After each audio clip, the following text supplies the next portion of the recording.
and she was saying she spoke to the U.S. government this week in conversation and talks between the government and the opposition. Is that something you would be part of if the U.S. were to step in and sort of get a conversation going? I don't know why there need to be brokerage of any conversation.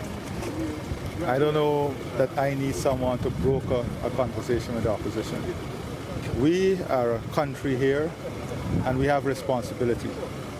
As President of Guyana, I have a responsibility for the people of Guyana, all the people of Guyana, including the leader of the opposition.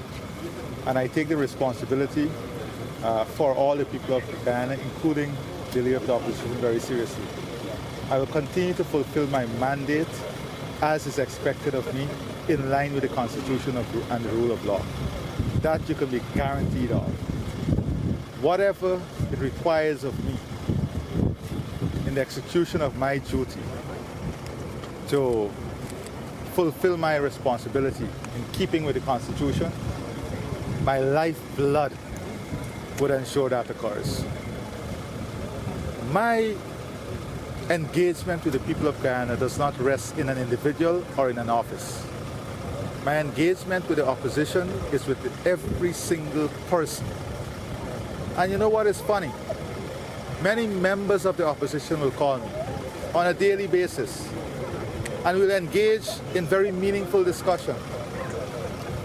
And many of them will say to me that we wish if this was the approach in an overarching way. But I will say to them, as I say to every Guyanese, that my engagement with them as individuals, as collective, with the people of Guyana, is not dependent on an individual. I will execute whatever is required of me in the Constitution, in consultation with everyone the Constitution requires me to. But the leader of the opposition attitude and his demeanor towards me would not in any way, shape or form influence my attitude to the people of Guyana. But is the government stalling these talks? Because when Mr. Harman was opposition leader, you had a problem then. Now there's another opposition leader, and there's still no conversations happening. No. Mostly you're being grossly inaccurate and very convenient. No, but that's what's happening. You're being grossly inaccurate and true. Very convenient. I'll tell you how. That might sound good as a soundbite, but it's not true. No, you're my friend, and I'll tell you. And you will remain my friend after this too, long after this. You are being grossly inaccurate and inconvenient. In terms of what? I'll tell you now. I have engaged the leader of the opposition on every issue I had to engage him with. The leader of the opposition went to court to stop the consultation on specific constitutional matters. You're aware of this. That's one example. The leader of the opposition went to court to stop the consultation on specific constitutional matters. And the court had to rule on those matters. Secondly, this is a leader of the opposition who does not even have the basic decency to shake the hands of the president. Not once, not twice. I shake the hands and embrace people in my government who sought to prosecute me. Because my interest is in Guyana and the Guyanese people. My interest is not in an individual. And we must not be inconvenient. We must together be able to call a spade a spade. We must be able to call a spade a spade. This is a man who tried to stop consultation by going to court, who refused to shake the president's hand. This is a man who cannot find it convenient to apologize for this country for trying to rig an election.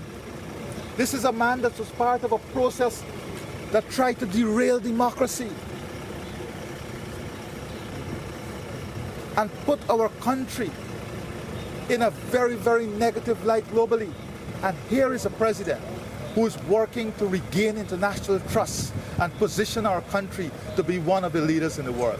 So we cannot be inconvenient. But if the leader of the opposition comes here in front of me now, again I will stretch my hands to shake his hands, and we'll see his action. Mr. President, is there an additional role probably to try to break the ice, as the common man would say, in the interest of the national good? There is no ice. I don't know why we're making But something out of this. he's an elected representative. At least The leader of the 48% the opposition, population. the leader of the opposition can pick up the phone tomorrow and call me and I'll answer him. The leader of the opposition can pick up the phone tomorrow and ask me, how are you doing? Mr. President, I will say, my friend Norton, how are you? And if That- he says, let's meet, Did I ever do anything to avoid meeting the leader of the opposition? If I come over to you and shake your hands and you refuse to shake my hand, you're telling me that, listen, I want nothing to do with you? Or is my hand too filthy? I know what my hand is. I know what my hand is. Why not try My another hand is time? ready for prayer. Try what? Another time.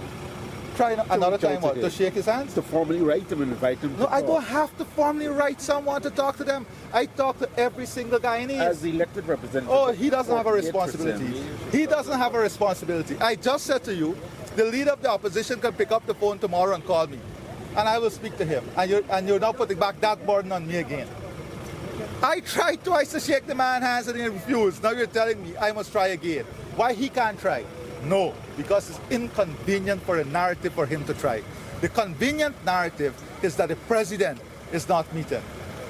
That is the convenient narrative. It is inconvenient for the truth, which is the leader of the opposition have no interest in meeting with the president. That narrative is too inconvenient for some to carry. Thank you.